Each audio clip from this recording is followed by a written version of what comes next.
நாளும் கிழமையும் பார்க்காமல் நற்காரியங்கள் செய்ய உகந்த நாள் ஆடி 18ஆம் பெருக்கு. பெரும்பாலான விழாக்கள் நாளையும் நட்சத்திரத்தையும் அடிப்படையாக கொண்டு வரும்.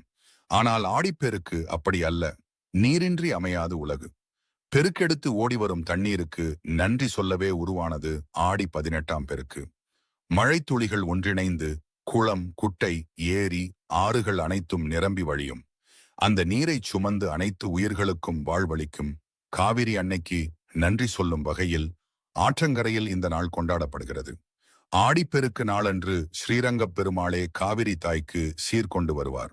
ஸ்ரீரங்கம் உற்சவப் பெருமாள் அம்மா மண்டப படித்துறையில் எழுந்தருள்வார். சுவாமிக்கு திருமஞ்சனம் நடைபெறும். மாலை வரை பெருமாள் அங்கேயே அருள்பாலிப்பார். பெருமாளின் சீதனமாக தாலி போட்டு பட்டு வஸ்திரம் மற்றும் மங்களப் பொருட்கள் காவிரி ஆற்றில் சமர்ப்பிக்கப்படும். இந்த வருடம் பருவமழை இன்னும் முழுமையாக தொடங்கவில்லை. நல்ல மழை பொழிய வேண்டும், விவசாயம் செழிக்க வேண்டும் என்று இறைவனை மனமாற வேண்டிக் கொள்வோம். திருமாங்கல்யம் மாற்றுவதற்கும் நற்காரியங்கள் செய்வதற்கும் ஏற்ற நல்ல நேரம் காலை 9:15 மணி முதல் 10:20 மணி வரை. ஆரே, நீ ஓடும் வரை இந்த பூமி என்றும் உயிரோடு வாழும்.